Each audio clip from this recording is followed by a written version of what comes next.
अजीत डोभाल, जिन्हें 21वीं सदी का चाणक्य कहा जाता है, जिन्होंने पाकिस्तान में 7 साल रहकर भारत देश की हिफाजत की।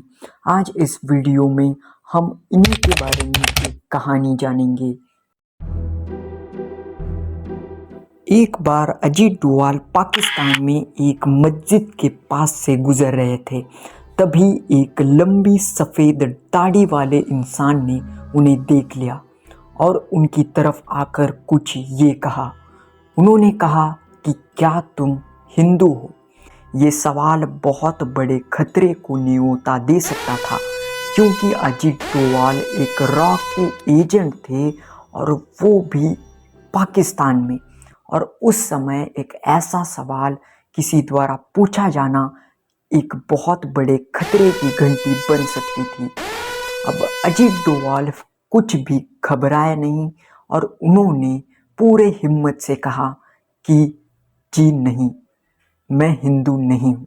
जिसके बाद वो शख्स अजीत डोभाल को एक कमरे में ले जाता है और कहता है कि तुम हिंदू ही हो, क्योंकि तुम्हारे कान छिदे हुए हैं और ये प्रथा सिर्फ हिंदुओं में ही होती है।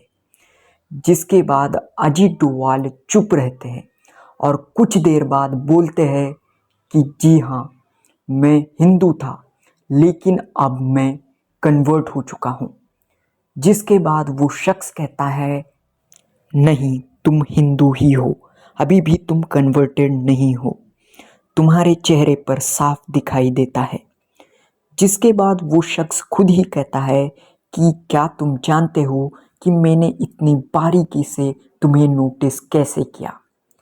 वो शख्स बताता है कि मैं भी पहले हिंदू ही था, इन लोगों ने मेरे पूरे परिवार को मार डाला, इसीलिए मैं लंबी दाढ़ी रखता हूँ।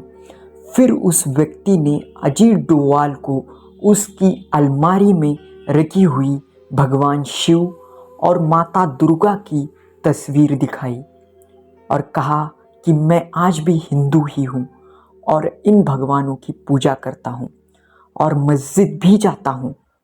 फिर वो व्यक्ति कहता है कि आज भी कहीं भी मुझे हिंदू दिखाई देते हैं तो मुझे खुशी होती है। फिर वो शख्स कहता है कि मैं आज भी हिंदू धर्म का पालन करता हूँ, लेकिन मैं मस्जिद भी हर रोज़ जाता हूँ। यहाँ के लोग मुझे एक ग्रेट मुस्लिम के नज़र से देखते हैं। जिसके बाद वो शख्स अजीत डोभाल को एक सलाह देता है। वो कहता है कि आपका इस तरह खुले में घूमना खतरे से खाली नहीं होगा, इसलिए आप इन कान के छेद का सर्जरी करवा लीजिए, जिससे ये छिप जाएंगे और किसी को भी आपके हिंदू होने पर शक नहीं होगा। जिसके बाद अजीत डोभाल वहाँ से निकलते हैं। वो कुछ ही दिनों में अपने कान की सर्जरी करवा लेते हैं। यहाँ पर इस कहानी का दी एंड होता है। ये कहानी भले ही बहुत छोटी थी, लेकिन एक सच्ची घटना पर आधारित थी। इस कहानी से बहुत कुछ सीखने को मिलता है, जैसे कि एक इंसान जो हिंदू होकर भी एक ग्रेट मुस्लिम कहलाता है। इस कहानी से ये सबक मिलता है कि जो लोग कहते हैं कि एक देश में अनेकों विचारधारा वाले या फिर अनेक धर्म को मानने वाले लोग नहीं रह सकते, उन लोगों के लिए एक बहुत बड़ी सबक है। और ये कहानी एक और चीज़ बताती है कि पाकिस्तान जैसे देश की विचारधारा क्या है। वो एक परिवार को सिर्फ इसलिए मार देते हैं क्योंकि वो हिंदू थे। इस कहानी ने पाकिस्तान की उस कट्टरपंथी विचारधारा को भी सामने लाया। ये कहानी आपको कैसी लगी, कमेंट सेक्शन में ज़रूर बताएं। वीडियो यहाँ तक देखने के लिए धन्यवाद और जय हिंद।